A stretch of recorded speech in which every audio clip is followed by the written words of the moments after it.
चलिए,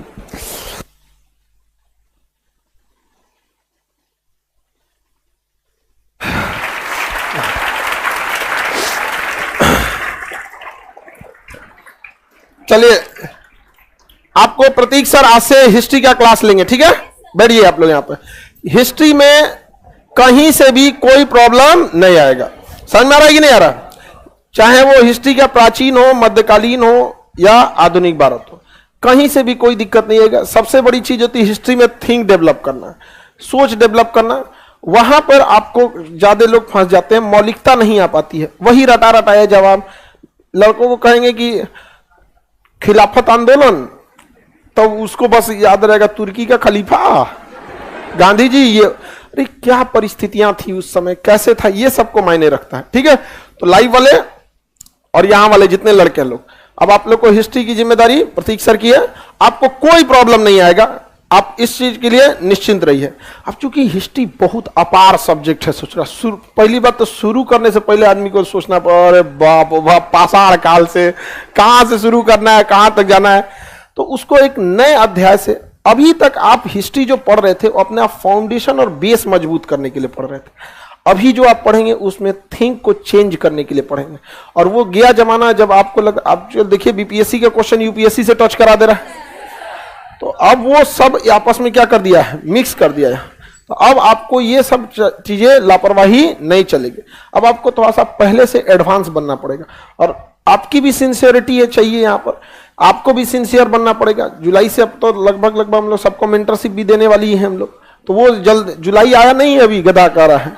अब जरूरत था तो टॉप किए रहते एग्जाम में, हो जाता तुम्हारा भी। शांत हो गए? अगर जरूरत है टेस्ट तो लिया ही गया था। अयो कह रहा है कि सर हम टेस्ट में नहीं थे, तो हम कहा आओ तो अलगे से टेस्ट ले लेते, और फेल हो गया तो कभियो ना देंगे मेंटरशिप। तो ना ना ना ना, नौटंकी करता है आप, ठीक है? तो अब आप लोग को आज से क्या चालू करना होगा, हिस्ट्री। तो हिस्ट्री, और बहुत जल्दी इकोनॉमिक्स आपका खत्म होने वाला। तो जब इकोनॉमिक्स खत्म होगा ना, तो हम लोग उस समय ज्योग्राफी स्टार्ट कर देंगे, अभी नहीं, वरना बहुत ज्यादा हो जाएगा, पॉलिटी, इकोनॉमिक्स, हिस्ट्री, ठीक है सर?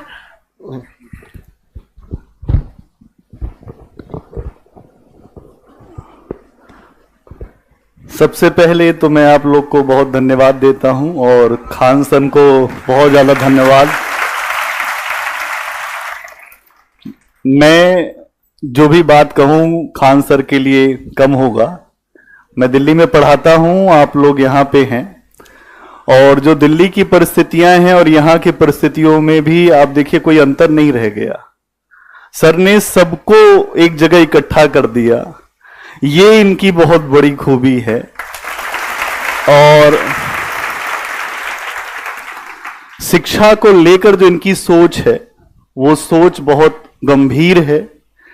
महात्मा गांधी को लोग जो फोटो में देखते होंगे, आप देखते होंगे, हर आदमी अधिकारी बनना चाहता है, अधिकारी बनने के बाद पीछे महात्मा गांधी की फोटो लगाता है, और फोटो लगाने के बाद ये नहीं सोचता है कि गांधी जी क्या चाहते थे, इतिहास क्या है।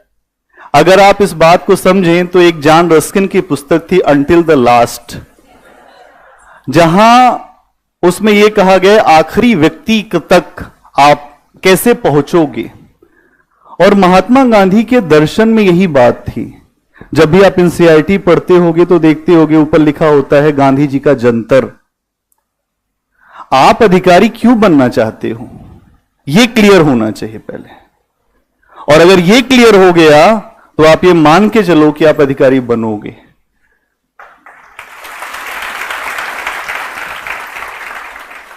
मैं इस बात को मानता हूं कि शिक्षा जितनी सहज हो, सरल हो और आपको समझ में आने योग्य हो, अब तक कोरोना के पहले जो भी शिक्षा का मॉडल था, उस मॉडल में एक बहुत बड़ा बदलाव लेकर आए हैं खान सर, बहुत बड़ा बदलाव। वो केवल जो विद्यार्थियों के लिहाज से नहीं, शिक्षकों के लिहाज से भी। ये एक थोड़ी अलग बात आपको लगेगी, लेकिन है। बच्चों को कठिन से कठिन विषय को कैसे सरल करके बताना है, ये तरीका, ये कौशल, ये अद्भुत स्वरूप खान सर के पास है।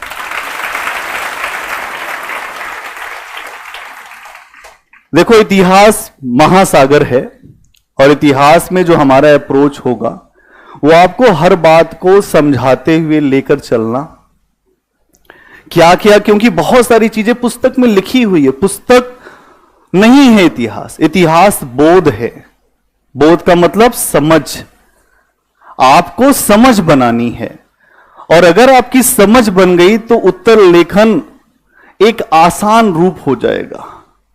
उत्तर लिखना कोई कठिन काम नहीं है, लेकिन अगर आपने इतिहास को रटने का प्रयास किया तो ये बैकफायर करता है। क्या करता है? ये इतिहास की बड़ी समस्या है। समझ लीजिए, इसमें हर घटना जैसे मोतियों की एक एक जो दाना होता है एक साथ जुड़ा होता है, वैसे इतिहास है। इतिहास में जो कुछ भी अलगाव किया गया है कि ये प्राचीन भारत है, ये मध्यकालीन भारत है, ये आधुनिक भारत है, ये विश्व इतिहास है, ये केवल समझने के लिए किया गया है। कुछ अलग नहीं है, कुछ अलग नहीं है। इतिहास एक यात्रा है।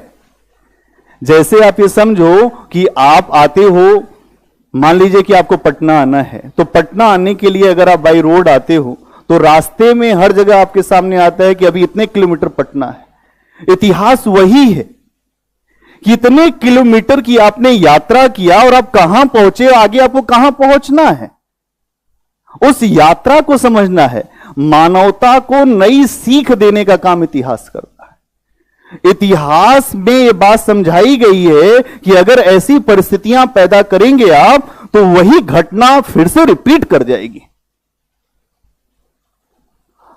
अगर आप यूरोप के इतिहास की बात करो तो यूरोप में इतिहास अगर आप देखोगे, राष्ट्रवाद आए तो ठीक, हमारा राष्ट्र है वो ठीक, लेकिन अति राष्ट्रवाद खतरनाक होता है।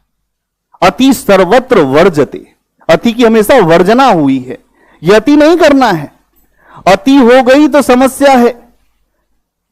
हम सबको लेकर, भारत के मूल में क्या है?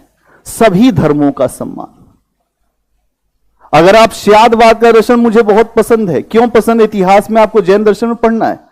श्याद अस्ति च श्याद नास्ति च, इसका मतलब क्या है? शायद सत्य के अलग अलग एंगल्स हैं, सप्तभंगीन है। इतिहास आपको सबको साथ लेकर चलने का रास्ता भी सिखाता है। आपने अतीत में कौन सी गलतियां किया, उन गलतियों के क्या परिणाम हुए और उससे क्या आपको सीखना है, वो चीज आप सीखोगे।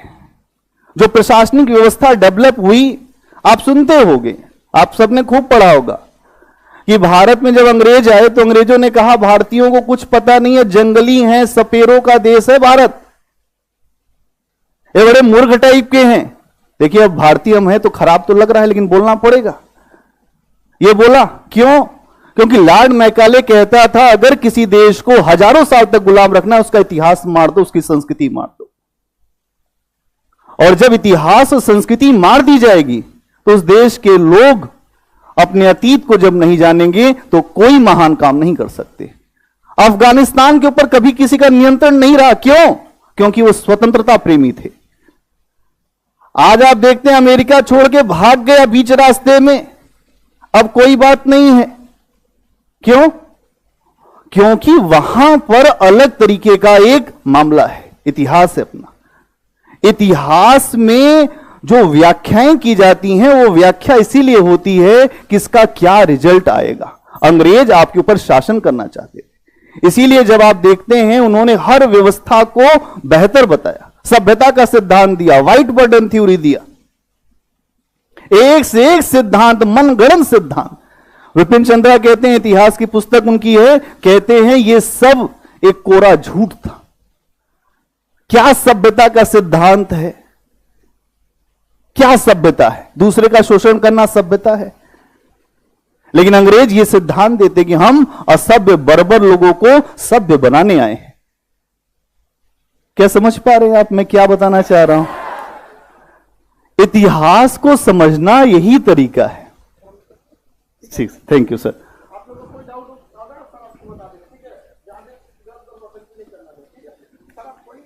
हाँ, ठीक ठीक, धन्यवाद सर।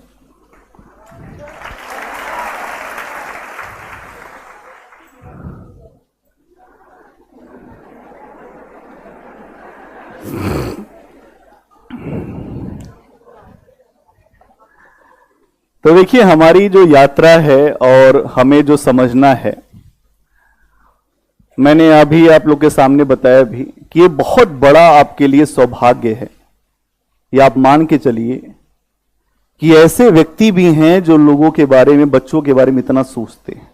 ये कोई बहुत, इनके सामने भी अभी मैंने कहा, आपसे भी कह रहा हूं, आप सब बहुत ऐसे समय में हैं जहां पर ऐसे लोग भी हैं जो ये सोचते हैं कि हर व्यक्ति तक शिक्षा पहुंचे। शिक्षा पर विशेषाधिकार था। आप दिल्ली जाइए, दिल्ली जाने में बड़ी समस्या, आप चले गए, रह नहीं पाएंगे, फीस इतनी ज्यादा, उसको देने में समस्या। ये एक इन्वायरमेंट क्रिएट कर देना, और मैं पूरे विश्वास के साथ कह सकता हूं कि आप में से जितने लोग परिश्रम मन लगाकर करेंगे, जरूर सफलता मिलेगी। कोई व्यक्ति कभी महान नहीं होता, कोई व्यक्ति महान नहीं पैदा होता यार।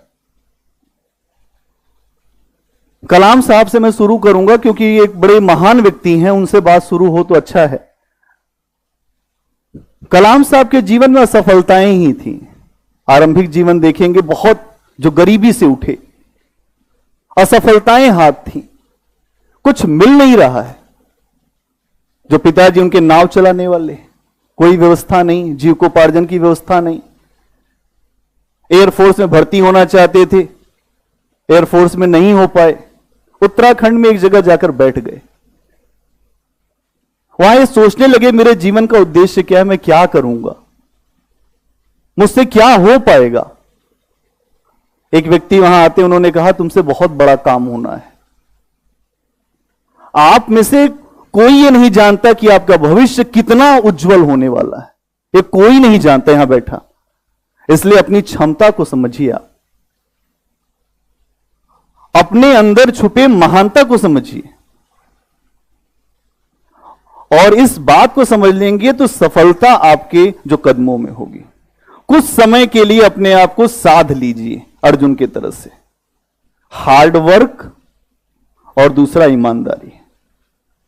हार्ड वर्क और ईमानदारी है तो फिर आपको कोई रोक नहीं सकता, कोई भी नहीं।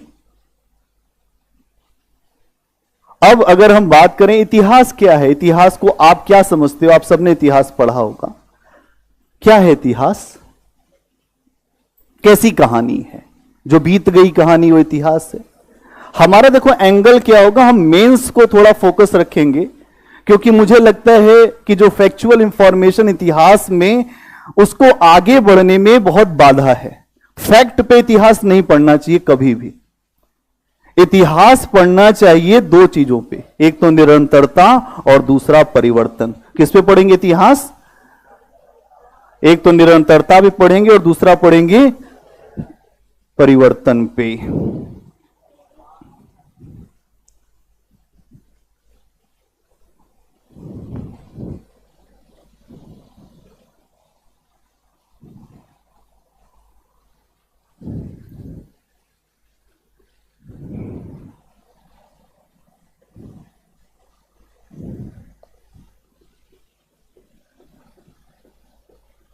एक तो निरंतरता है और दूसरा क्या है?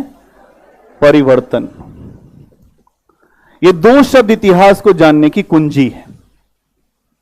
Continuity and change. कोई घटना कैसे हुई, उसमें क्या उसका रूप रहा, मानव कैसे मानव बना, एक पूरी यात्रा होती है। मानव के मानव बनने की यात्रा इतिहास कराता है। और उसी समय कई पड़ाव आते हैं बीच बीच में। आप देखते हैं कि कभी जो राजाओं का समय होता है, कभी कभी आप देखते हैं कि उसके आगे की व्यवस्थाएं बनती है, जो लोकतंत्र आता है। कभी कभी आप देखते हैं कि अन्य व्यवस्थाएं, जैसे उसमें समाजवाद भी आएगा आगे चल के। मतलब इतिहास में अलग अलग समय में क्या क्या हुआ, वो परिवर्तन। तो इतिहास क्या है? निरंतरता और परिवर्तन की कहानी है। बहुत सारे ऐसे विद्वान हुए हैं जो ये कहते हैं इतिहास एक प्रयोगशाला है। क्या इतिहास? एक प्रयोगशाला है जहां आप ये प्रयोग करके देख सकते हो कि क्या होगा। अगर हम ऐसा करेंगे तो ऐसा होगा। तो एक बड़े विद्वान हैं जिनका नाम है थॉमस ब्यूरी। वो कहते हैं इतिहास विज्ञान है, न कम न ज्यादा। इतिहास क्या है? कम न ज्यादा। इतिहास विज्ञान के रूप में समझो आप। इसके अलावा अब हम एक बात समझे कि इतिहास को देखने का नजरिया भारत में क्या रहा। भारतीयों के पास अगर हम देखते हैं, सबसे पहले इतिहास का नजरिया उस तरीके से नहीं था। हमने इतिहास का लेखन अंग्रेजों के आने के बाद, अगर हम देखें, अंग्रेजों का जब आगमन हुआ,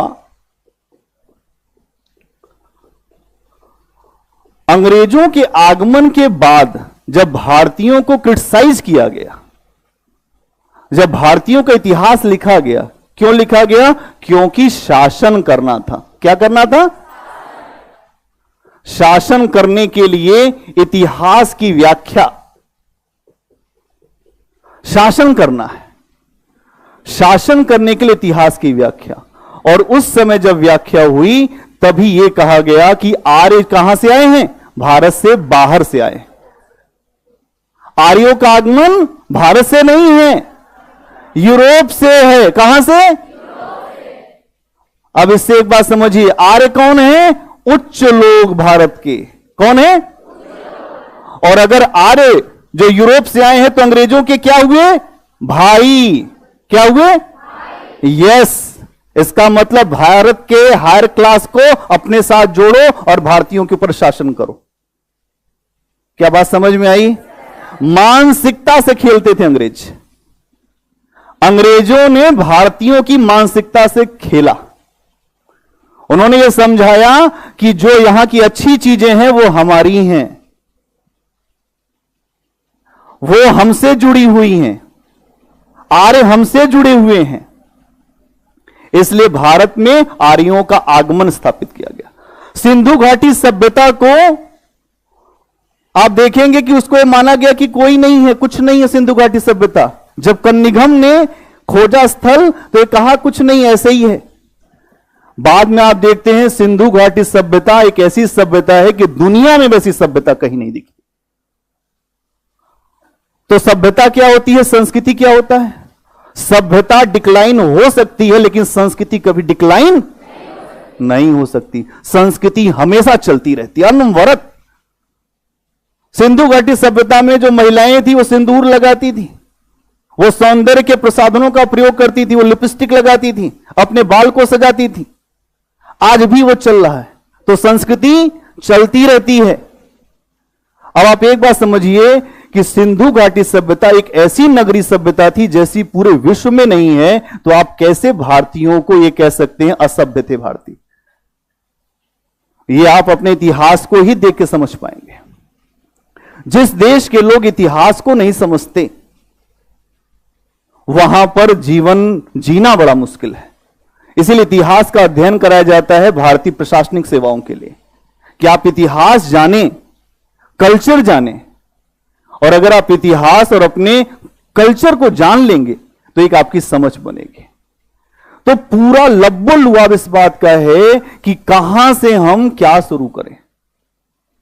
तो सबसे पहले आपने देखा कि अंग्रेजों का आगमन, इतिहास को आप अंग्रेजों से जोड़ रहे हैं। और अंग्रेजों के आगमन के बाद जब उनकी व्याख्या हुई तो उस व्याख्या को कहते हैं साम्राज्यवादी दृष्टिकोण। साम्राज्यवादी दृष्टिकोण। यह साम्राज्यवादी दृष्टिकोण क्या है? अंग्रेजों के हितों को सुरक्षित रखा जाए, उसके लिए कुछ भी करना हो किया जाए। और भारत के इतिहास की अलग तरीके से व्याख्या किया गया। भारत में यह कहा गया कि समुद्रगुप्त नेपोलियन के समान था। आप समझिएगा इस बात को, नेपोलियन के समान था समुद्रगुप्त, लेकिन नेपोलियन बोनापार्ट हारा हुआ है, समुद्रगुप्त कभी हारा नहीं भारत के इतिहास में। आप ऐसी तुलना कर रहे हैं जिस तुलना का मतलब नहीं है। क्योंकि आप इतिहास को हल्का करना चाहते हैं।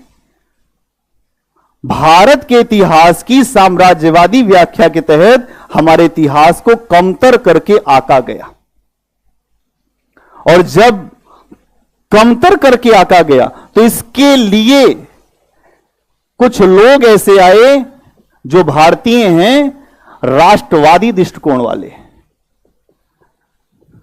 राष्ट्रवादी दृष्टिकोण कहां से आए, कैसे आए?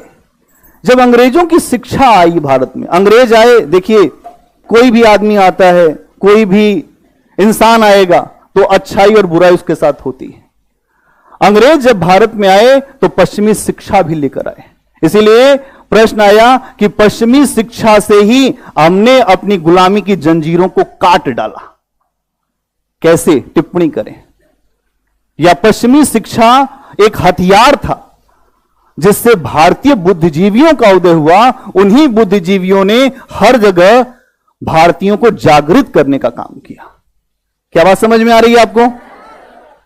अभी समझना है, क्योंकि मैं थोड़े थोड़े एंगल्स पे आपको लेकर जा रहा हूं कि आप यह समझ पाएं कि कहां से क्या बातें हैं।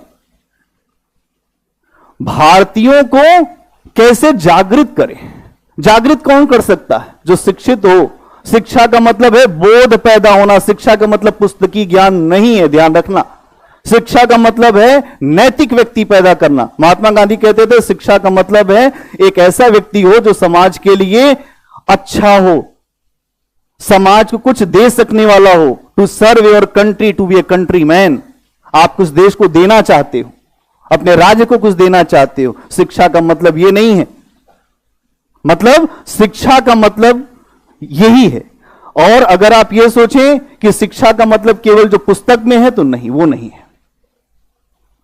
यहां पर अगर हम देखते हैं तो राष्ट्रवादी इतिहास जो लेखक थे, उन्होंने इतिहास की व्याख्या भारत के संदर्भों में प्रस्तुत किया, और इसीलिए प्राचीन भारत के इतिहास का अध्ययन शुरू हुआ कि हम अपना मूल जाने कि हम कौन हैं, हम कौन थे, हम क्या थे, हम कहां से आए थे, हमारा क्या अतीत है। मूल की खोज। अगर आपको यह मैं बता दूं कि आपके 3 पीढ़ी पहले आपके जो परबाबा थे वो इतने बड़े वो योद्धा थे कि उन्होंने शेर को मार दिया था, तो आपके अंदर तुरंत उत्साह आ जाएगा कि मैं भी शेर को मार दूंगा। और अगर मैं ये बता दूं कि वो बहुत डरपोक थे, तो आप भी डरपोक हो जाओगे। इसीलिए इतिहास की व्याख्याएं बड़ी जरूरी होती है। अब यहां पर अंग्रेजों को काउंटर करने के लिए जो वर्ग पैदा हुआ, उस वर्ग ने इतिहास का अध्ययन किया,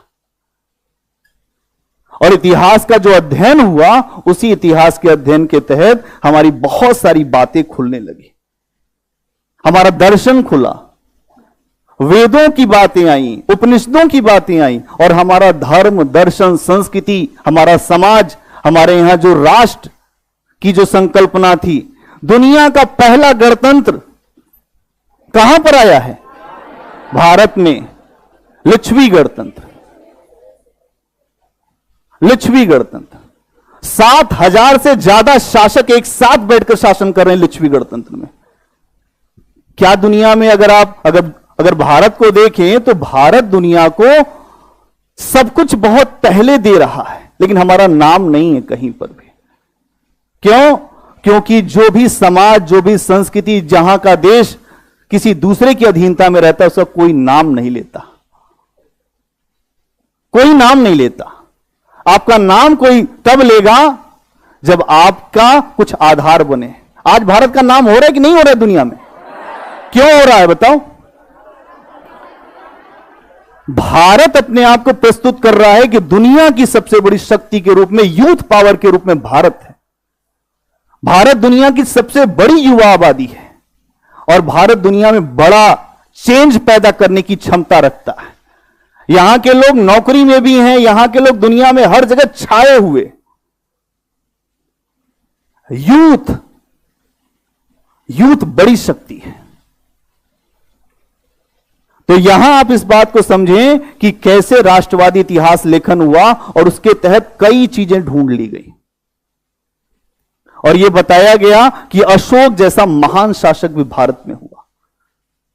यह बताया गया कि भारत में बौद्ध धर्म एक ऐसा धर्म है जिसने पूरी दुनिया को एक नई दिशा दिखाई।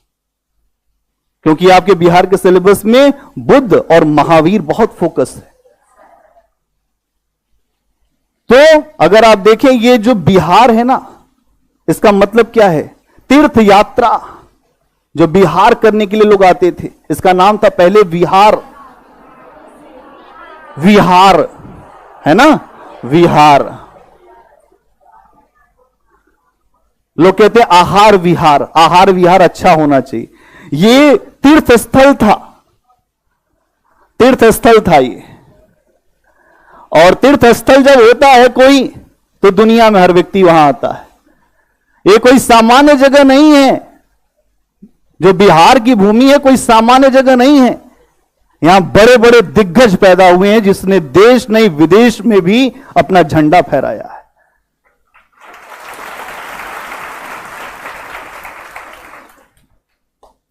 एक नहीं, श्रृंखला है। तो बिहार की धरती को हल्के मत लीजिएगा। मैं दिल्ली में रहता हूं, लोग मुझसे पूछते हैं बिहार, हम के बिहार के बारे में तुम कुछ जानते नहीं इसलिए बात बोलते हो। अगर तुम इतिहास बिहार का पढ़ लेते तो तुम ये बात ना बोलते। बिहार में मगध हुआ, मगध साम्राज्य, और मगध साम्राज्य ने बहुत बड़ा साम्राज्य खड़ा किया। 16 महाजनपदों की अस्मिता को खींच लिया मगध ने, और एक मगध साम्राज्य बना। और मगध साम्राज्य के अवशेष पर मौर्य खड़े हुए। मौर्यों के द्वारा भारत में नहीं, दुनिया में एक शासन का बेहतर मॉडल रखा गया। इतिहास जब आप पढ़ते हैं तो यह भी देखते हैं किसकी जो प्रशासनिक व्यवस्था कैसी है, समाज कैसा है, अर्थव्यवस्था कैसी है, वहां की संस्कृति कैसी है। आप इस बात को समझिए कि बिहार में जो चीजें हुई हैं उसके पीछे का एक माहौल क्या है। अगर आप जो प्राचीन काल को देखें तो यह ऐसी धरती थी जो मगध के आसपास की, जहां कुरीतियों को प्रोत्साहन नहीं दिया जाता था, यहां अंधविश्वास को प्रोत्साहन नहीं दिया जाता था। यहां के लोगों को यह माना जाता था कि ये वैदिक कर्मकांड की व्यवस्था से अलग रहते हैं। क्यों ऐसा? जो बुद्धिजीवी होगा वही ये काम कर सकता है। तो बिहार की जो धारा है, यहां का जो जनमानस है, वो बुद्धिजीविता से भरा हुआ था। भारत में सबसे ज्यादा शिक्षण संस्थान बिहार में थे प्राचीन काल में। थे कि नहीं थे? नालंदा कहां पे है? यहीं पे।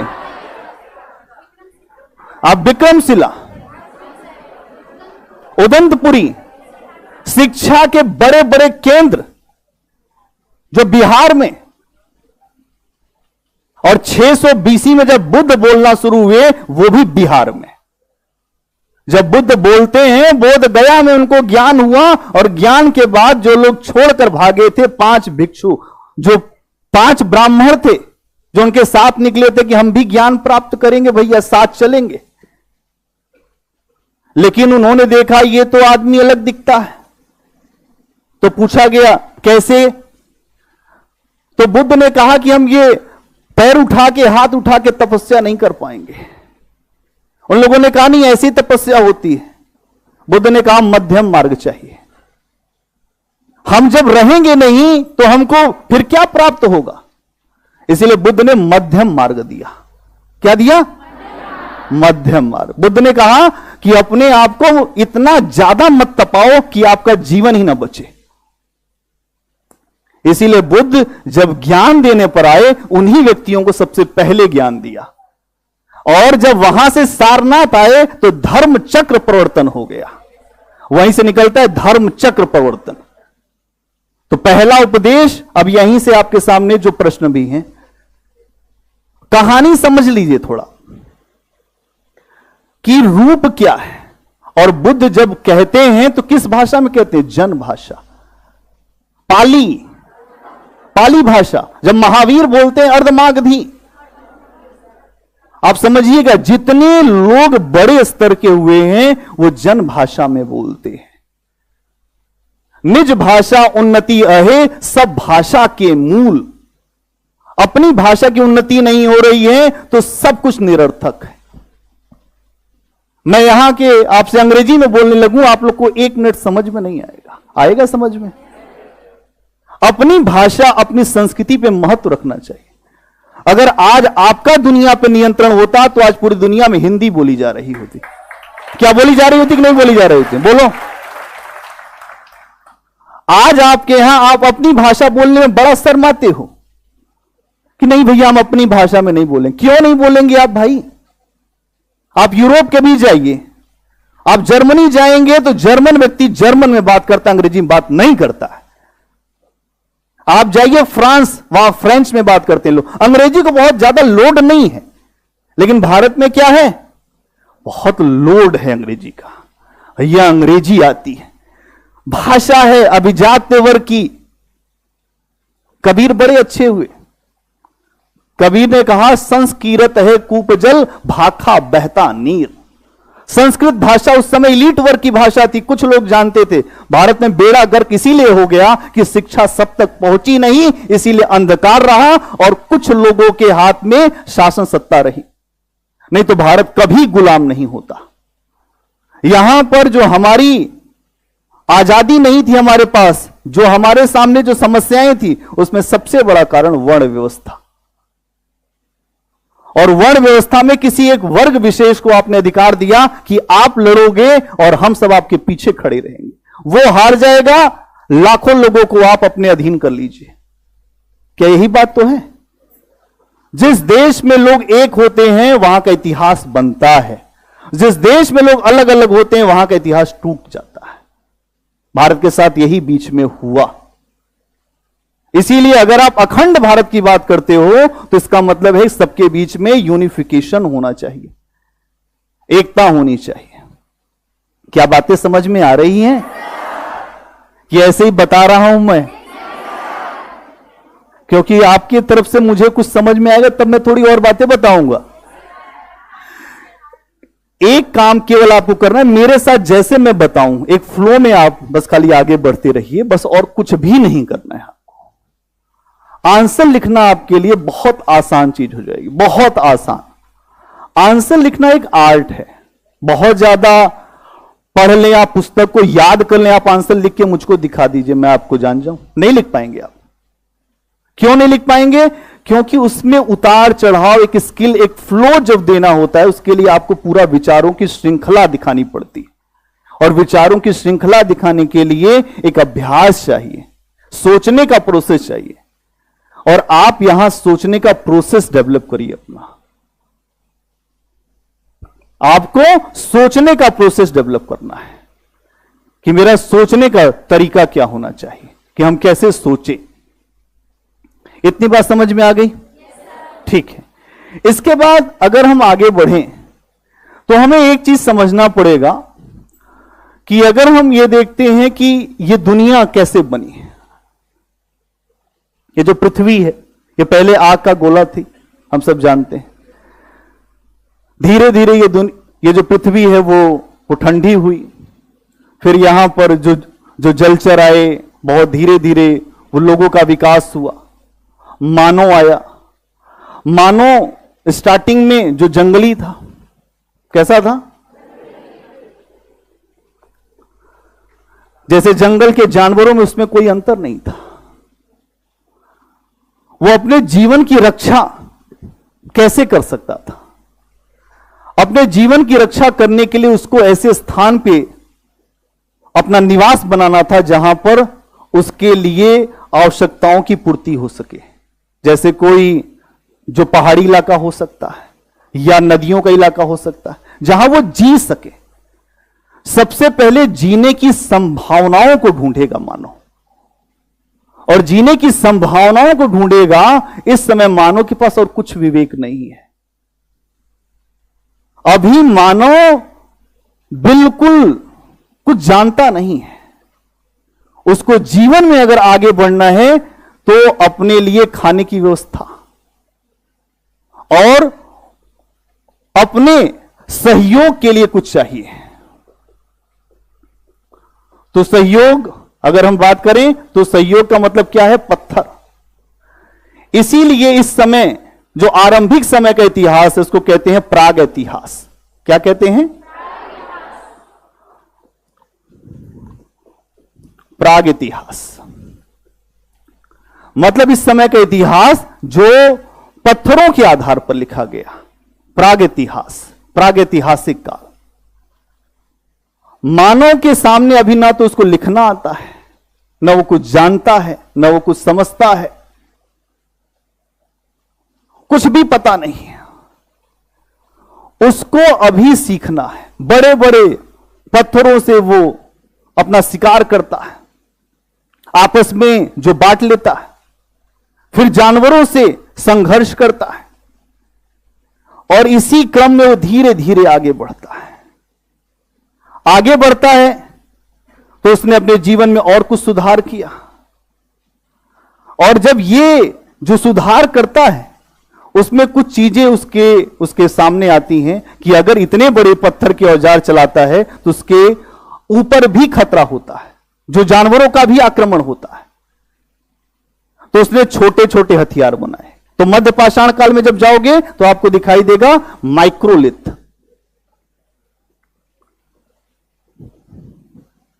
क्या दिखता है?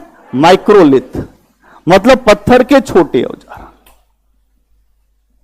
और अगर उसके आगे बढ़ते हैं तो हम देखते हैं कि बहुत सारी चीजें नवपाषाण काल में, वो पहिए का आविष्कार, अग्नि का प्रयोग, एग्रीकल्चर का इस्तेमाल, मतलब सब चीजें करता है। और एक बात समझिएगा, जब तक मानव अपने लिए खाना बदोश है, खाना बदोश मतलब क्या होता है?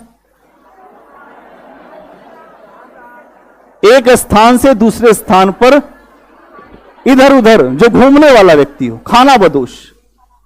खाना बदोश से आगे की अवस्था मानव की कब आती है? जब उसके पास अधिशेष हो। क्या हो? अधिशेष क्या होता है?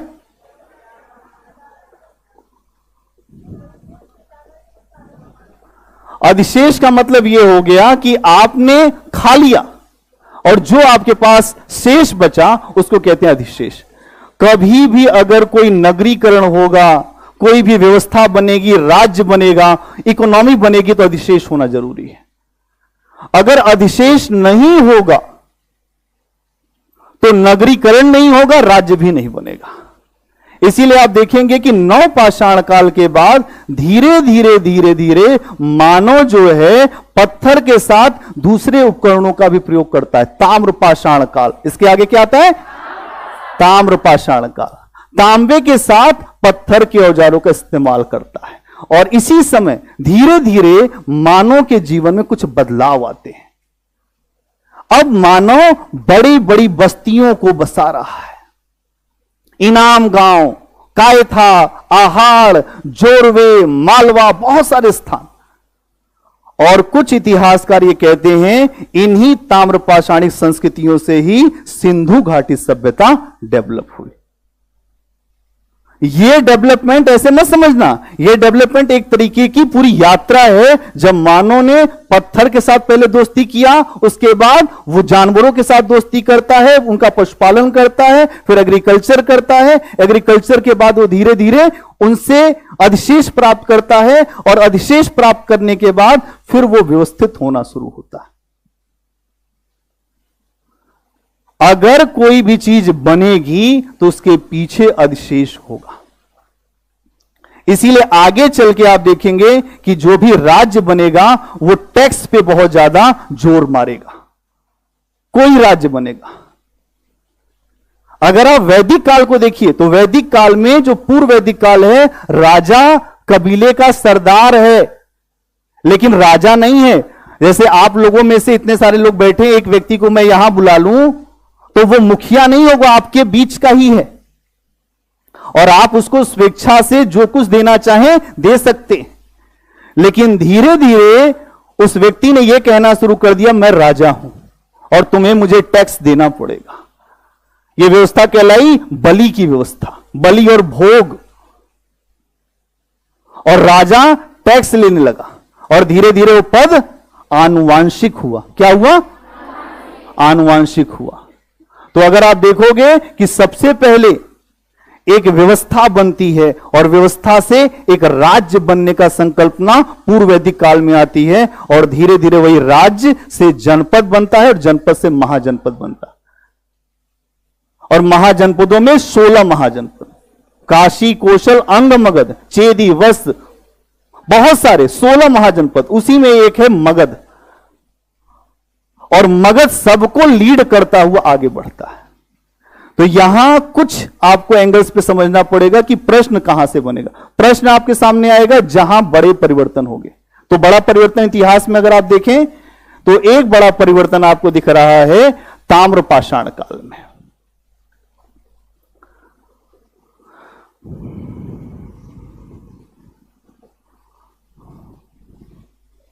एक बड़ा परिवर्तन आपको दिख रहा है नवपाषाण काल में।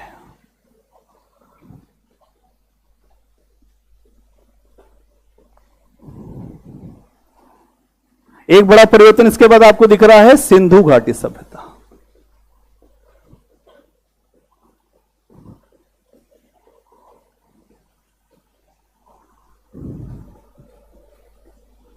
ठीक है, और फिर एक बड़ा परिवर्तन आपको वैदिक सभ्यता में दिख रहा है। अभी मैं आपको समझाता हूं इसमें है क्या मामला।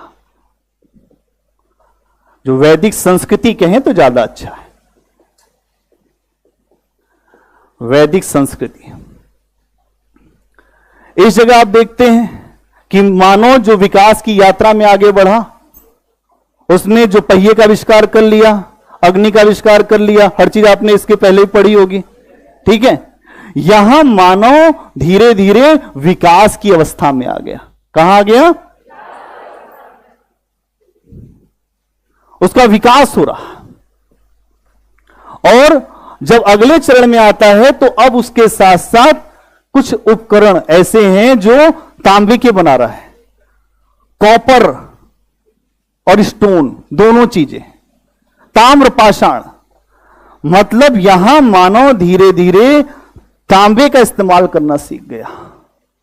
तांबे का इस्तेमाल जब भी करेगा मानव, तो इसका मतलब उसके जीवन में कोई धातु आएगी, और आगे चल के आप देखेंगे लोहे का प्रयोग होगा जो यहां आपको दिखाई देगा।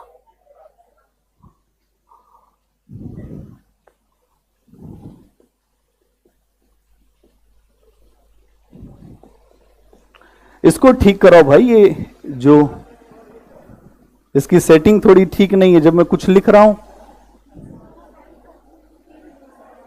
अच्छा, ये पेन दूसरी ले लूं, ये वाली? ठीक ठीक, धन्यवाद आप लोगों का, इतनी देर पहले बता देते। चलिए, बहुत बढ़िया।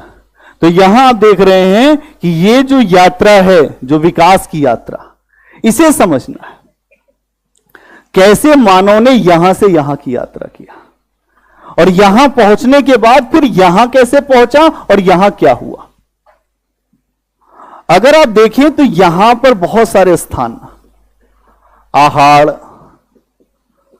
जोरवे, मालवा, कायथा, है ना, बहुत सारे स्थान, बहुत सारे स्थान आपको दिखेंगे जहां आपको बड़ी बड़ी बस्तियां दिखती हैं।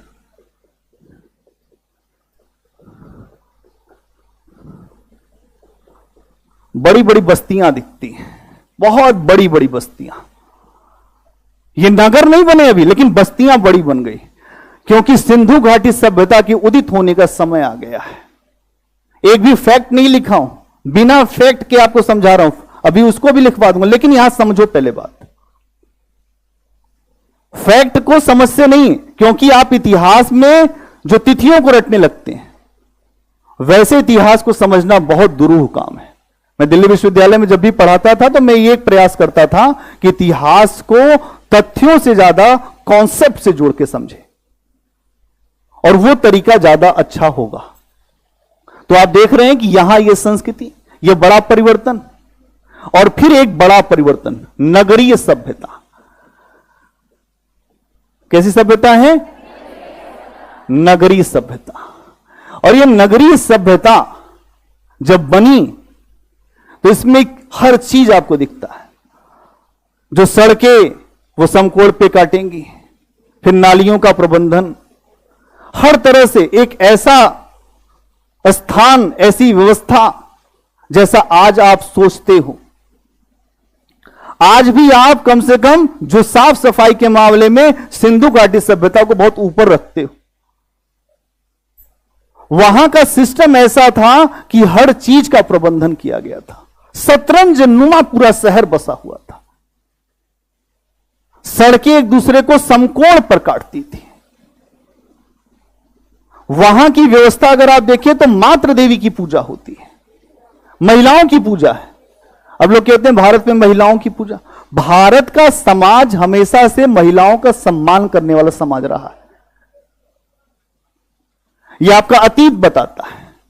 और जिस समाज में महिलाओं का सम्मान नहीं होता, इतिहास में भी देखा जाता है कि अगर आप किसी कालखंड को पढ़ रहे हैं, उसमें महिलाओं की स्थिति क्या है, उसके आधार पर भी यह निर्धारित होगा कि वहां के लोग कैसे थे। तो सिंधु घाटी सभ्यता जो 2350 से 1750, वहां आप देखते हो कि वहां की व्यवस्था क्या है। वहां एक मात्र सत्तात्मक समाज है। इसका मतलब यह है कि पीछे भी महिलाएं कहीं ना कहीं डोमिनेट करती रही होंगी। मतलब पीछे से महिलाओं का समाज में स्थान रहा होगा। और जब महिलाओं का समाज में स्थान होगा तो कई ऐसी मूर्तियां, मिट्टी की मूर्तियां मिलेंगी, कई ऐसे आपको साक्ष्य मिलेंगे।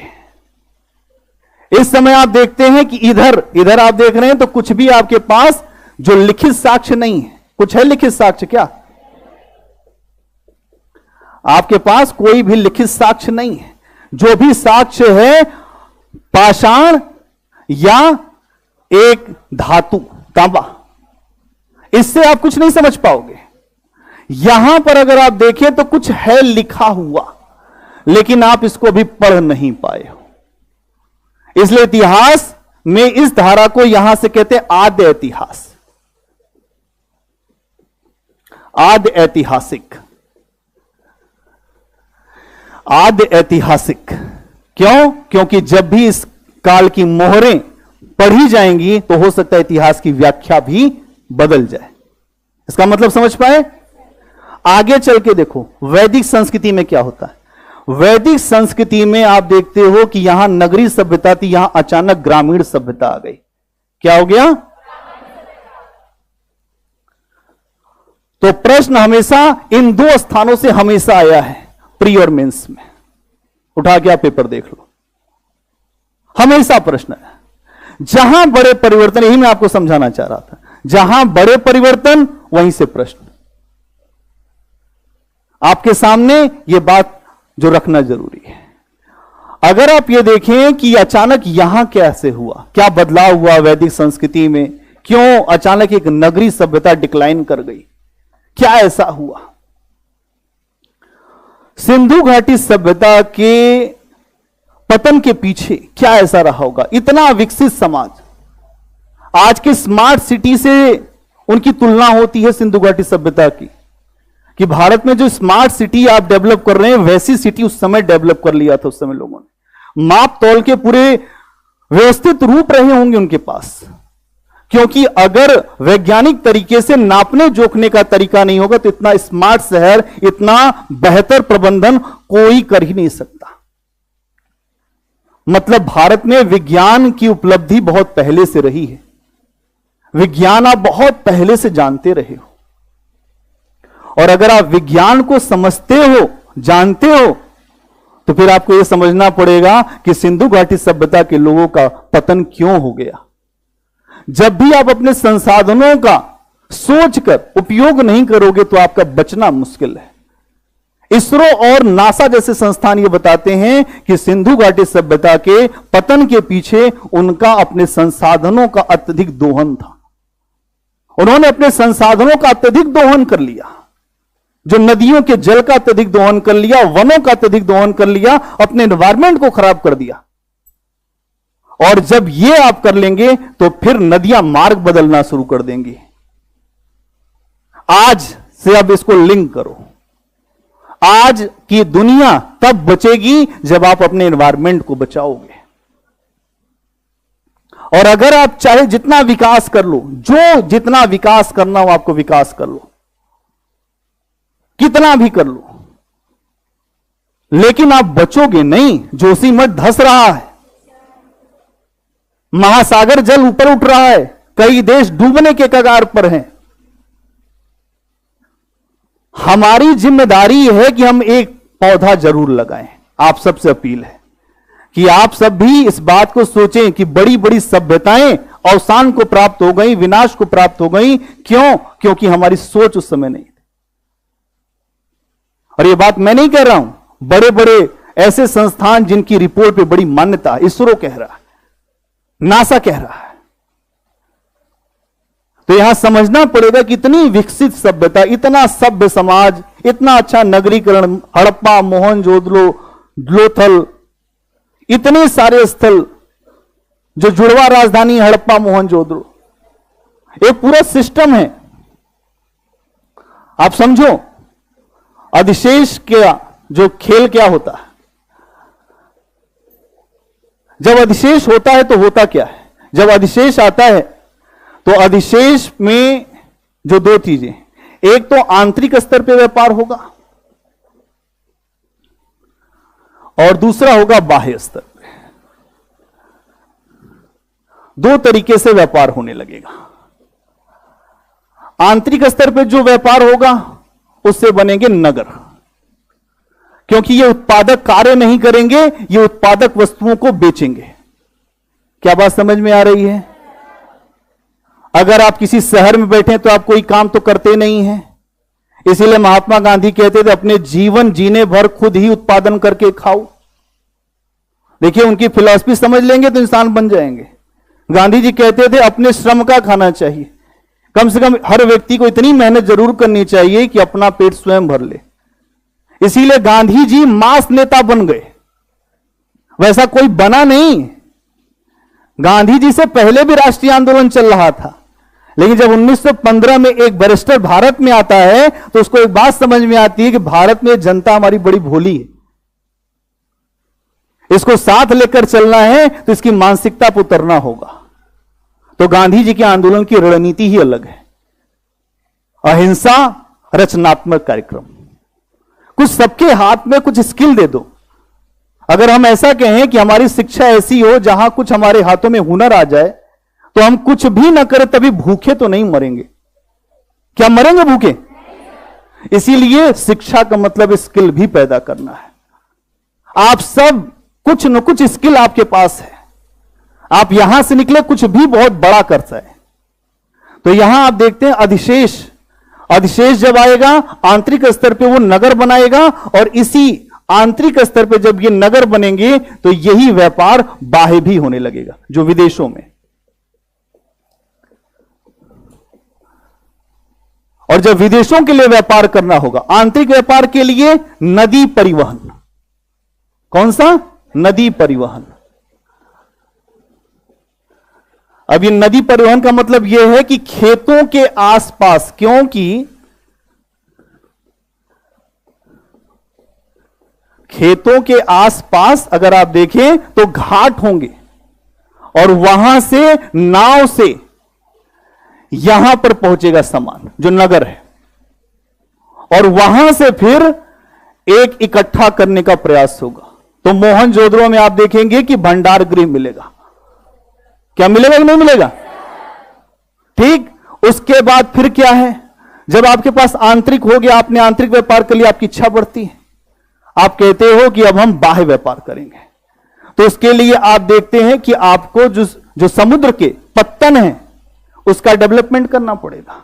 गोदीवाड़ा, तो लोथल में क्या मिला? गोदीवाड़ा।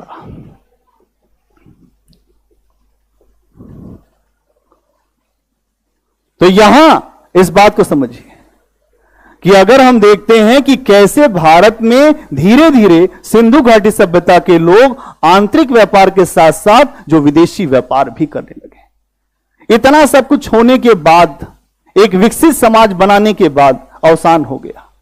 अवसान के पीछे का कारण आपने अभी समझा। अब आप देखते हैं कि कुछ लोग ये कहते हैं कि आर्यों का आगमन हुआ, कुछ लोग ये कहते हैं कि यहां पर महामारी फैल गई, कुछ लोग ये कहते हैं कि जो नदियों ने मार्ग बदल दिया, अभी मैंने एक कारण आपको अभी मैंने ही बताया। ये सारे कारण हैं, लेकिन आपको यह मानना पड़ेगा कि यहां के लोग अपनी खराब अवस्था में चले गए और कुछ लोग दूसरे जो अलग अलग स्थानों से आए, उन लोगों ने एक नया समाज बनाया और वो समाज था ग्रामीण समाज। वो समाज कैसा था? तो इसके बाद अगर हम देखें तो वैदिक जो संस्कृति है, वैदिक संस्कृति में भी अगर हम देखते हैं तो पूर्व वैदिक और उत्तर वैदिक,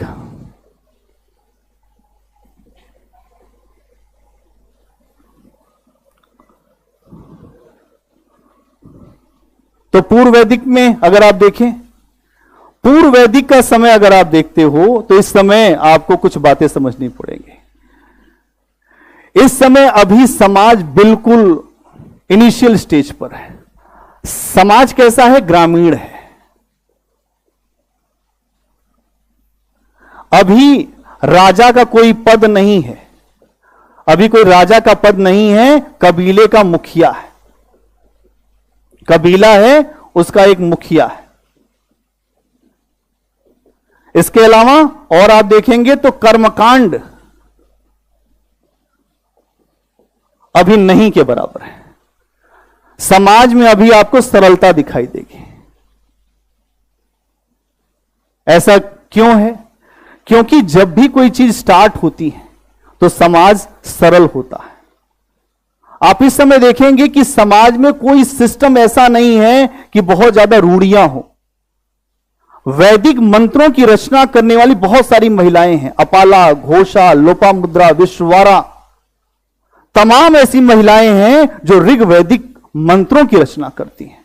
इसका मतलब पूर्व वैदिक काल में समाज अभी जड़ नहीं है, अभी समाज में बड़े बदलाव उस तरीके के नहीं है। लेकिन एक चीज है कि यहां पर आपको जो ग्रामीण समाज दिखाई दे रहा है, लोगों के जीवन में ग्रामीण है, एक ऐसा समाज जहां अभी लोग बहुत अच्छी स्थिति में नहीं है। अभी आपने इसके पीछे देखा था तो नगरीय समाज था। क्या क्लियर हो रही बात? ठीक है, एक हेडिंग बनाओ, इतिहास क्या है।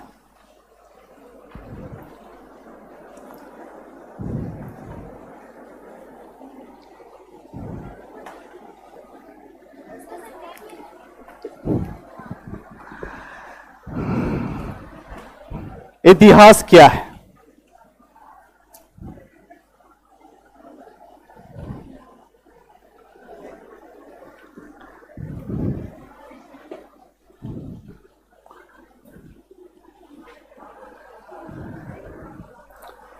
इतिहास शब्द का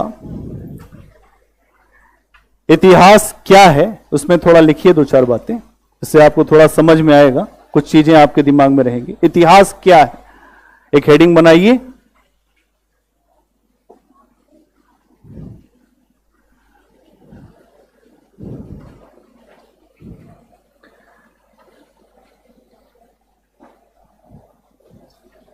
किसी भी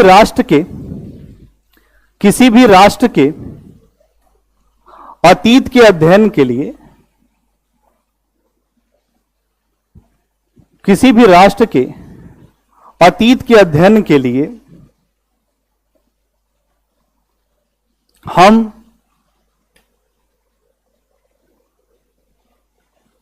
इतिहास को देखते हैं। किसी भी राष्ट्र के अतीत के अध्ययन के लिए हम इतिहास को देखते हैं। जैसे कोई राष्ट्र बर्बर समाज से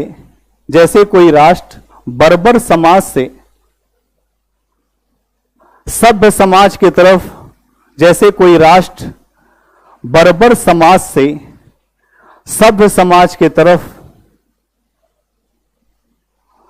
कैसे आगे बढ़ा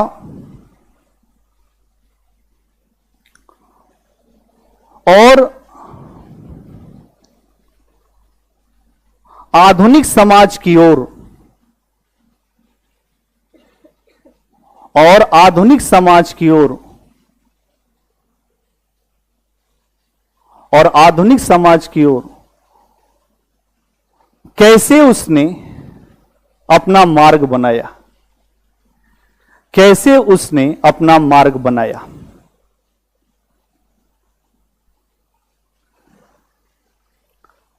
अपना मार्ग बनाया। अगला पॉइंट,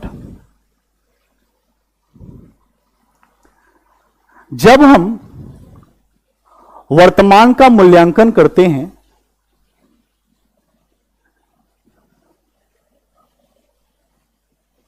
जब हम वर्तमान का मूल्यांकन करते हैं, जब हम वर्तमान का मूल्यांकन करते हैं तो इसके लिए इतिहास ही मानदंड बनाता है। इसके लिए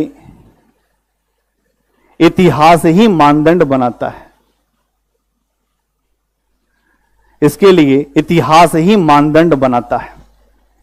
अगर मानदंड नहीं होगा, आगे लिखते हैं इसी में, अगर मानदंड नहीं होगा तो वर्तमान की प्रगति, अगर मानदंड नहीं होगा तो वर्तमान की प्रगति वर्तमान की प्रगति का निर्धारण कैसे किया जाएगा? वर्तमान की प्रगति का निर्धारण कैसे किया जाएगा?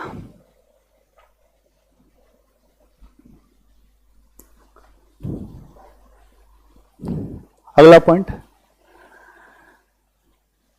उदाहरण के लिए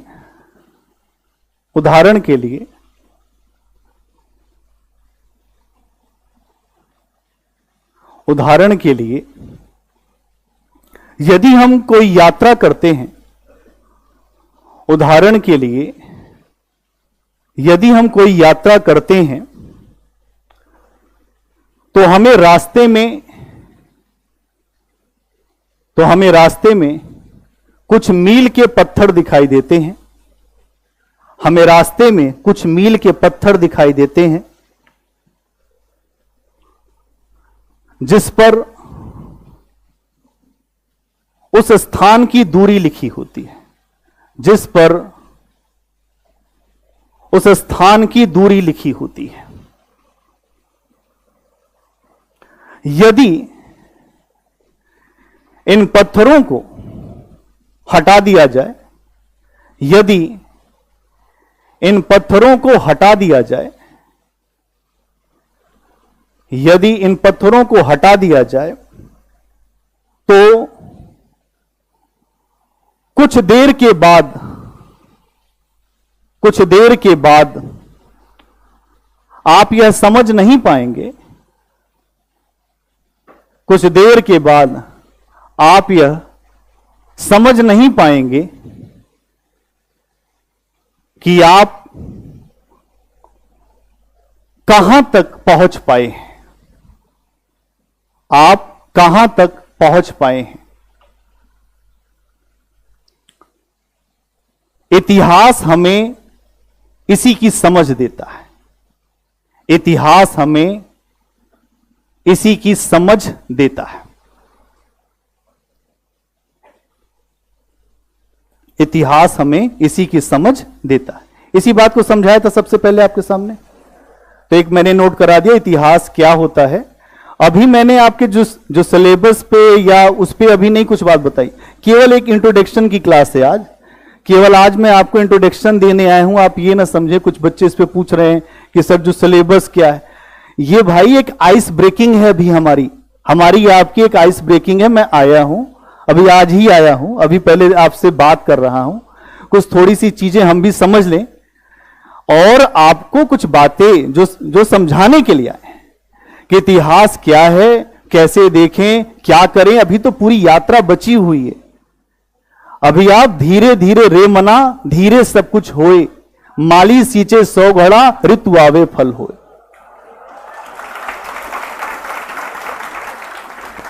अभी आप पहले आराम से चलिए, ये दीवानों की बस्ती है, यहां आराम से चलना है। आप इतिहास देखो, अपने आप में बहुत ज्यादा बोरिंग है, लेकिन इतिहास को मैं ये प्रयास करता हूं कि इतिहास को थोड़ा सा अच्छा बनाया जाए। इसी के लिए आंकड़े तथ्य कम रख के पहले एक बार आपकी अंडरस्टैंडिंग पे बात होती है। अभी मैंने कुछ भी अलग नहीं बताया है, आप जो जानते हो केवल उतनी बात बताई है।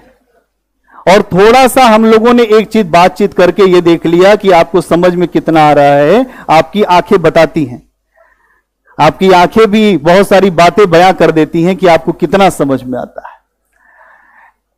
एक बात यहां पर इतनी है केवल कि आपको थोड़ा धैर्य बनाइए, लेकिन आपको सारी बातें समझा के ही जाएंगे, कुछ छोड़ेंगे नहीं। लिखना जरूर सिखा देंगे, थोड़ा सा धैर्य चाहिए मुझे।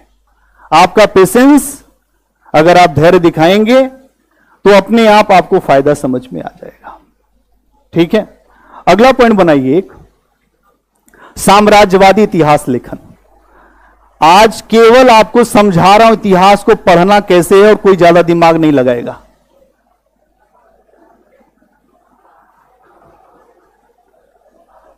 साम्राज्यवादी इतिहास लेखन,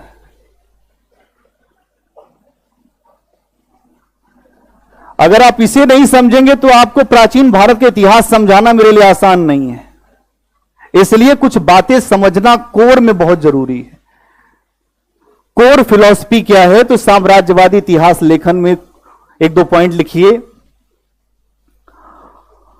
अंग्रेजों के द्वारा, इसमें लिखिए, अंग्रेजों के द्वारा, हां भाई प्री मेंस दोनों साथ में चलेगा, एकदम चिंता मत करिए। बड़ी समस्या है, धरती वीरों से खाली नहीं है, कितना भी समझा दो लेकिन किसी को समझ में जल्दी आता नहीं। एक बड़ा अच्छा है, कबीर ने कहा कि इंसान जो है, जो जानवर, अगर आप देखें जो जानवर और इंसान में अंतर क्या है, जानवर आपका पक्का दोस्त है, कभी आपके लिए अपनी वो जान दे देगा, आपने उसको पाल लिया। लेकिन इंसान जान देने से 10 बार सोचेगा, जान दें कि न दें, दें कि न दें। बड़ी खतरनाक स्थिति है।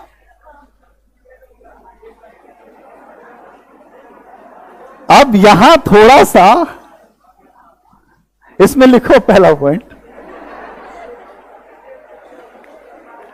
अंग्रेजों द्वारा अपने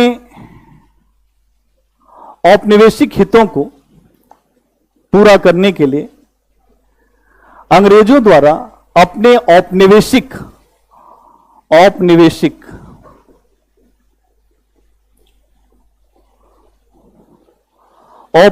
हितों को पूरा करने के लिए भारतीयों का इतिहास आधुनिक तरीके से लिखवाया गया। भारतीयों का इतिहास आधुनिक तरीके से लिखवाया गया।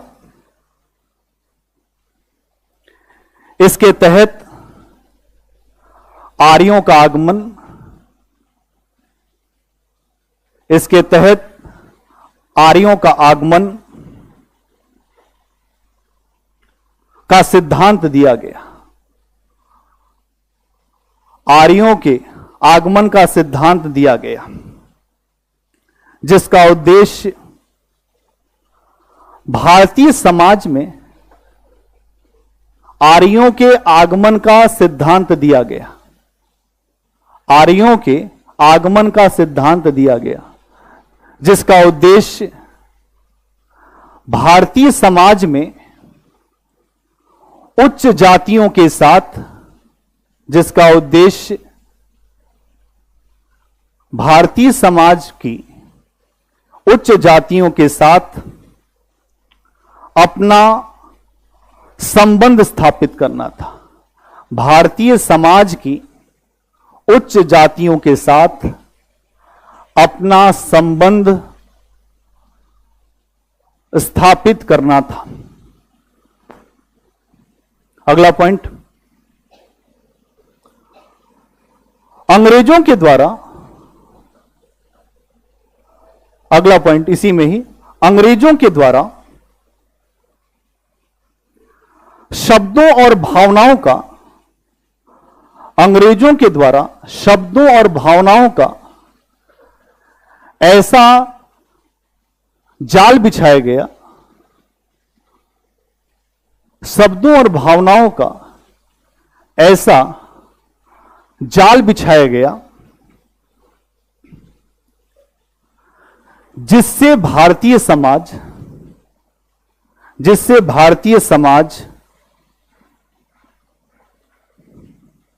को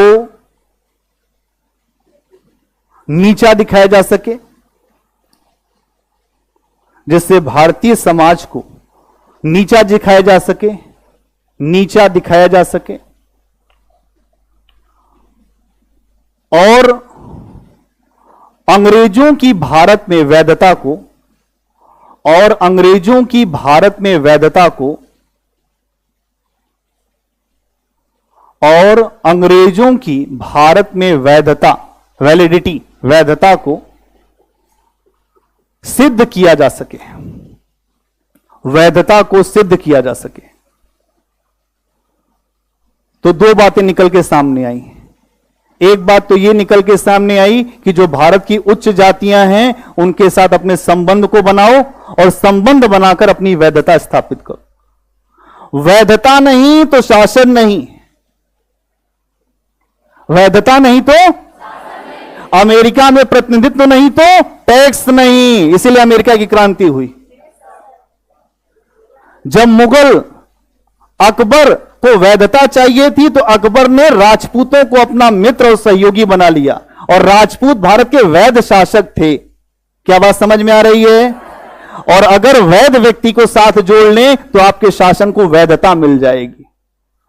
भाई या तो एक काम कर लीजिए कि जो उच्च वर्ग के लोग उनको जोड़ लीजिए और उनको अपना दोस्त बना लीजिए, बता दिए कि आप आ रहे हैं भैया, आप हमारे ही भाई हैं, हम आप भाई भाई, आप हायर क्लास हम हायर क्लास, हमारी नस्ल और आपकी नस्ल एक है। और इसीलिए आप देखेंगे कि जो ऊपर के वर्ग थे भारत में वो अंग्रेजों के बड़े शौकीन थे। अंग्रेजों के साथ ही उठना बैठना उनको अच्छा लगता था। वैसा ही हैट पहनते थे, वैसा ही सूट पहनते थे और वैसे ही बोलते थे।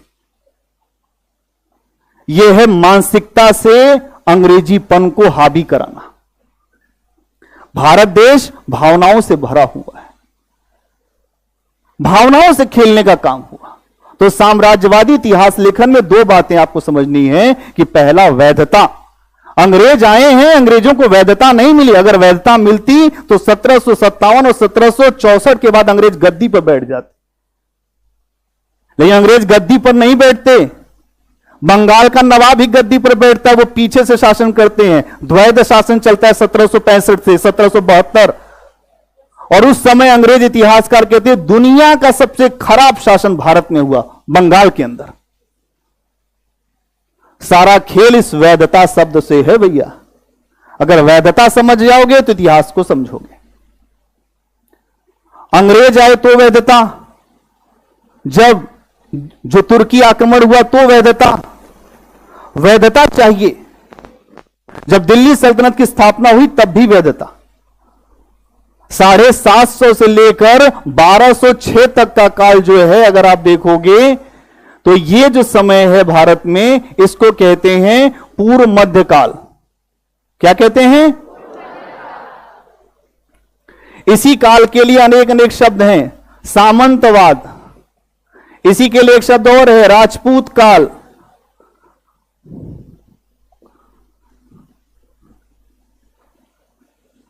अब राजपूतों को अपने साथ भाई या तो जोड़ लें या तो इनको पूरी तरह से हटाएं।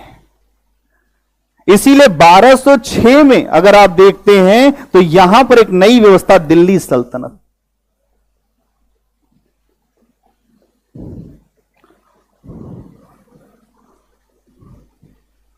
फिर दिल्ली सल्तनत में अगर आप देखें तो इस व्यवस्था को आगे लेकर जाने वाली व्यवस्था इक्ता। इंटरलिंक करो, इतिहास का मतलब लिंक। हम इतिहास एक ही जगह नहीं पढ़ाएंगे, ध्यान रखना। एंशिएंट पढ़ाएंगे तो केवल एंशिएंट नहीं पढ़ाएंगे, वो लिंक होगा, वो मध्यकाल भी जाएगा, वो आधुनिक में भी जाएगा, वो विश्व में भी जाएगा, हो सकता है अंतरराष्ट्रीय संबंध में भी चला जाए। इतिहास ऐसे पढ़ना है। आप जो धड़ा आपको समझ में आता है उस तरीके से थोड़ा अलग करके पढ़ेंगे, लिंकिंग अप्रोच। तो यहां आप देख रहे हैं कि यहां पर एक जो बड़ा परिवर्तन आया, दिल्ली सल्तनत। और दिल्ली सल्तनत में भी जब शासन व्यवस्था चाचा हो जाए धोखेबाज, तो फिर भतीजे का शासन नहीं चलता। इब्राहिम लोदी का चाचा है दौलत खान लोदी, जो पंजाब का शासक है। चाचा को अच्छा नहीं लगता है।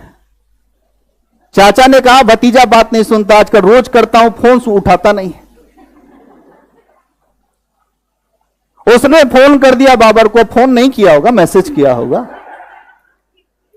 उसने बाबर को बता दिया कि ऐसा है, आ जाओ। वहां जो राजपुताना में बैठा था राणा सांगा, उसने कहा आ जाओ। इन लोगों को लग रहा था कि बाबर आएगा, चला जाएगा, फिर हम लोग मलाई खाएंगे रुक के। लेकिन ऐसा होता नहीं कभी कभी। अगर तुम दिल्ली सल्तनत में भी देखोगे तो यही हाल है। मोहम्मद गोरी को बुलाने वाले भारतीय, कौन? अपने से नहीं आया, उसको बुलाया गया। किसने बुलाया? जयचंद। जयचंद ने कहा आ जाओ भैया, बड़ा मामला गड़बड़ है यहां। आ गया। 1194 में जब चंदावर की लड़ाई हुई तो उनको भी साफ कर दिया। कहा कि ऐसा है भैया, तुम भी साफ हो जाओ जयचंद जी, हमको किसी की जरूरत नहीं है। बाद में उसी के ही दास कुतुबुद्दीन ऐबक ने दिल्ली सल्तनत को स्थापित किया। अब आपको समझना पड़ेगा, इतिहास परिवर्तन है। और जिस भी समाज में एकीकरण नहीं होगा, या अगर समाज में जो चीजें ठीक नहीं होंगी, तो फिर समस्या ही समस्या है। इतिहास को समझने के लिए कई स्तरों पर आपको बात करनी पड़े। एक साथ कई धड़े खोल दीजिए, फ्रंट खोलिए, आपको समझ में आएगा कि हर जगह एक ही परिस्थिति, एक निर्णय। अगर आप मौर्योत्तर काल में आ जाओ, जब मौर्यों का शासन समाप्त हुआ, तो मौर्योत्तर काल में सारी विदेशी जो जातियां हैं सबका आक्रमण शुरू हो गया। हिंद, यवन, शक, कुषाण सब उसी समय आए। जब जब सीमाएं कमजोर हुई हैं, विदेशी हावी हुआ है। अभी आपने देखा दिल्ली सल्तनत में भी हाल है। फिर आप देखते हैं कि जब बाबर आता है तब भी यही हाल है। लोदियों की स्थिति कमजोर है। इब्राहिम लोदी अपने कान का कच्चा है। क्या है? कान का कच्चा मतलब जानते हो? सुनी सुनाई बातें कि भैया वो बोल रहे थे, एकदम सही है। कुछ लोग ऐसी बात बताते हैं जैसे लगता है वही देख के आए हों, लेकिन कुछ नहीं जानते। अभी आज हम आ रहे थे तो हमारे साथ एक पत्रकार बैठी थी, जो बड़ी पत्रकार थी आज तक की। एक लोगों ने कहा ये अंजना ओम कश्यप जी हैं, लेकिन वो थी नहीं, वो दूसरी थी, वो श्वेता थी। हमने, और इतना कॉन्फिडेंस वो महिला बोल रही थी, हमने कहा हाँ यार लग। फिर हम खुद कंफ्यूज हो गए।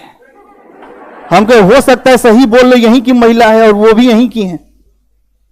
फिर हमने दिमाग लगाया कि गलत बोल रही है, क्योंकि हमने उनकी बहुत सारी डिबेट देखी है, तो हमने पहचान लिया। अगर हम नहीं जानते तो हम तो यही कहते कि वो वही है। कान का कच्चा मतलब यह है कि आप सुनी सुनाई बातों को मान जाएं। यहां आप देखिए यही हो रहा है।